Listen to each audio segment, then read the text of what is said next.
Hola a todos, segundo de bachillerato. Seguimos con nuestros vídeos sobre la Edad Media, y en este caso vamos a comenzar con los reinos cristianos. Hoy vamos a tratar el epígrafe 2.4, que recibe el siguiente título: Los primeros núcleos de resistencia cristiana, principales etapas de la Reconquista, modelos de repoblación. En el vídeo estudiaremos quiénes son esos núcleos cristianos y por qué surgen, qué es eso de la Reconquista y cómo transcurrió, y finalmente, ¿a qué nos referimos con la idea de repoblación? Vamos a por ello. Cuando hablábamos del Andalus, varias veces hemos mencionado que los musulmanes no conquistan toda, sino casi toda la península ibérica. ¿Cuál fue la parte que no llegaron a someter? Principalmente los territorios de la Franja Norte por diversas causas, donde surgirán varios núcleos de resistencia cristiana que a su vez formarán distintos estados. Vamos a ver por áreas cuál fue cada una de ellas. La zona oriental estaba bajo el dominio de Carlomagno, rey del reino de los francos, ahora también conocido como Imperio Carolingio. Este Carlomagno era el nieto de Carlos Martel, quien ya vimos que lideró a los francos frente a los musulmanes en la batalla de Poitiers. Pero Carlos Martel no era rey, sino mayordomo de palacio, un alto cargo dentro de la monarquía de los francos, ya que los reyes de esa época, llamados reyes holgazanes, solían abstenerse de gobernar. A su muerte, Carlos Martel consiguió que su hijo Pipino sí que fuese rey, y a Pipino le va a suceder su hijo Carlos. Efectivamente, este Carlos es el que es proclamado emperador por el Papa el año 800 y se titula a sí mismo Carlomagno. Carlomagno consiguió expandir sus dominios por buena parte de Europa, y para controlar las franjas fronterizas las dividió en marcas, como puede ser la marca soraba, la marca bretona o la marca hispánica, que serían los territorios de su imperio en la península ibérica. Cada una de estas marcas estaba gobernada por un marqués, y a su vez se dividía en condados dirigidos por un conde. No obstante, a la muerte de Carlomagno, su imperio se fue debilitando cada vez más, por lo que los marqueses y condes se fueron haciendo más y más autónomos hasta el punto de que acabaron formando estados independientes. Vamos a ver cuáles fueron. En el Pirineo catalán apareció una gran variedad de condados, como puede ser Cerdaña, Besalú, Osona o Gerona, pero siendo el más destacado el de Barcelona. El condado de Barcelona alcanzó gran importancia bajo el poder de Wilfredo el Velloso a finales del siglo IX, ya que aglutinó a buena parte de los condados catalanes y rompió completamente con los francos. Mientras tanto, en la zona de los Pirineos centrales aparecieron condados como Sobrarbe, Ribagorza o, el más importante, Aragón, cuya ciudad principal estaba en Jaca. Este último va a ser el más destacado, ya que acabará imponiéndose a los otros dos condados y se transformará en un reino en el siglo XI con Ramiro I. Finalmente, en la zona occidental de los Pirineos, en la ciudad de Pamplona, un noble llamado Íñigo Arista se hace con el poder, por lo que acaba formando el reino de Pamplona, gobernado por la dinastía de los Arista en el siglo IX. Una familia rival, los Jimeno, se harán con el poder en el siglo X, echando a los Arista, y esto supondrá la expansión de Pamplona hacia el sur a costa de territorios musulmanes. Esto es lo referido a la zona de los Pirineos, muy influenciada por el reino de los francos, y donde la presencia musulmana fue rápidamente expulsada por los cristianos. Pero más al occidente encontramos la cordillera Cantábrica, que es una zona muy montañosa, irregular y de difícil conquista, y por lo tanto queda fuera de la dominación musulmana, igual que fue muy débilmente sometida en su momento por el reino visigodo.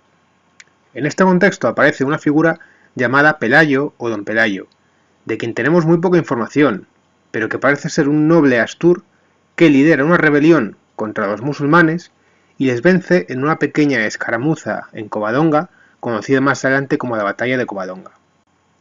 Esta situación acaba consolidando la creación del reino astur, con capital en un principio en Cangas de Onís y más adelante en Oviedo. Los sucesivos reyes asturianos conquistarán Asturias a lo largo del siglo VIII y se aprovecharán del débil dominio del Emirato de Córdoba en el norte para expandirse en el siglo IX hacia el oeste por Galicia y hacia el sur por el Valle del Duero. Dada esta ampliación territorial del reino y el peso que las tierras del Duero adquirieron, a principios del siglo X el rey García I va a trasladar la capital desde Oviedo hasta León. Por lo tanto, aunque el reino seguiría siendo el mismo, a partir de ahí se le conoce como reino astur-leonés o reino de León. Y este reino astur-leonés, igual que había hecho el reino franco y muchos otros reinos de la época, creó condados para facilitar la defensa de los territorios fronterizos. En él vamos a destacar el condado de la zona oriental del reino, llamado Condado de Castilla, una zona en conflicto con Al-Ándalus y que recibe este nombre, Castilla, por la abundancia de castillos en sus tierras.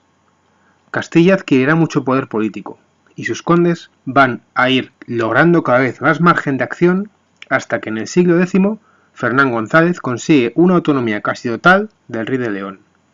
Y ya en el siglo XI, Fernando I, Rey de León y Conde de Castilla, cuando muera, dividirá sus dominios en varias partes, creando de esta manera el Reino de Castilla. Todos estos reinos y condados de los que hemos hablado van a llevar a cabo una expansión militar hacia el sur, aprovechando los momentos de debilidad que tenga Al-Ándalus. Pero esta es una expansión muy lenta y discontinua, con numerosas etapas de detención, conflictos entre los reinos cristianos y momentos en los que los musulmanes avancen por lo que la frontera cristiana retroceda. Este proceso se le ha conocido durante mucho tiempo como Reconquista, aunque es un término engañoso, ya que sugiere una recuperación de territorios que se hubieran perdido, cuando en verdad se trata de la conquista por parte de unos estados que nacen en el siglo VIII. Aún así, es un término que vamos a utilizar para estudiar y para dividirlo en las siguientes fases. La primera fase abarca de los siglos VIII al X. En estos momentos, el reino astur ocupa el Valle del Duero, como ya hemos dicho anteriormente, aprovechando la debilidad del emirato en esta zona, mientras que los condados pirenaicos y catalanes se van a ir expandiendo por los valles de esta cordillera. La segunda fase abarca de los siglos XI al XIII. En este periodo, entre el 1009 y el 1031, tiene lugar la fitna o guerra civil del califato, por lo que los cristianos van a aprovechar esta situación para avanzar. Castilla cruzará el sistema central y conquista Toledo y el Valle del Tajo en el siglo XI. Aragón, que estaba más confinada en los Pirineos a principios del siglo XII, va a capturar Zaragoza, por lo que se hace con el control sobre el Valle del Ebro. Finalmente, en el siglo XIII va a tener lugar una gran expansión, ya que tras la batalla de las Navas de Tolosa y el desplome del imperio almohade, Castilla va a conquistar la actual Extremadura y cruzará de Españaperros hasta el Valle del Guadalquivir, tomando grandes ciudades como Córdoba o Sevilla. Al mismo tiempo, Aragón se expandió hacia la costa mediterránea, llegando hasta Valencia y conquistando las Islas Baleares, formando el llamado Reino de Mallorca. Finalmente, la última fase abarca en los siglos XIV y XV. En el siglo XIV hay una detención de la expansión o reconquista, ya que Aragón hace tope con Castilla, quien a su vez ha firmado su acuerdo de vasallaje con el Reino de Granada. Así las fronteras van a quedar más o menos estables durante este siglo, a pesar de que haya conflictos puntuales. Será en el siglo XV cuando los reyes católicos emprendan la conquista definitiva del reino nazarí, que se rinde en 1492. Así acaba el último estado musulmán y por tanto la presencia de Al-Ándalus en la península ibérica. Mientras que los reinos y condados cristianos se van a ir expandiendo, llevarán a cabo un proceso paralelo conocido como repoblación. Esta repoblación consiste en ir poblando y ocupando las tierras conquistadas. El objetivo no era llenar tierras que estuviesen vacías, pues siempre había una población previa, sino que la idea de los reyes era asentar a gente leal a ellos para facilitar el gobierno y el dominio de estas nuevas áreas. Esta repoblación va a seguir distintos modelos según cuándo, dónde y cómo tuviera lugar. El primer modelo va a ser la presura y aprisio, en el norte del sistema central entre los siglos VIII y X. La presura, llamada en León y Castilla, y el aprisio, en Aragón, se va a dar en zonas poco pobladas como era el Valle del Duero.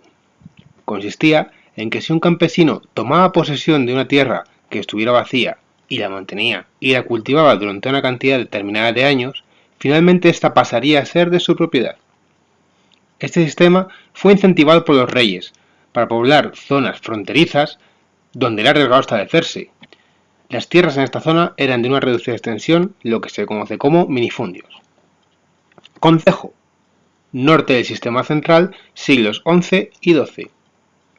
El concejo era una agrupación de los vecinos más poderosos de una villa o poblado y que se encargaba del gobierno de la misma. Para fomentar la creación de estos concejos y por tanto el asentamiento de las villas, los reyes utilizaron dos herramientas. Por un lado, los fueros, una serie de derechos y privilegios que le concedían a una villa para así fomentar que la gente fuera a ella. Por otro lado, les otorgaron el alfoz, unas amplias tierras que rodeaban al asentamiento y que éste podía usar de forma libre. Repartimiento. Sur del sistema central, siglos XIII y XV. En esta época, los reyes de Castilla y Aragón realizaron la conquista sobre el Andaluz, apoyados por grandes ejércitos que aportaban la nobleza, las órdenes militares o los miembros de la Iglesia. Para recompensar a estos por la ayuda prestada, recurrían al repartimiento, que era la entrega de grandes propiedades obtenidas de las tierras recién conquistadas. Se puede diferenciar entre el heredamiento, que era una posesión de mediana extensión, y el donadío, de gran extensión, también conocido como latifundio.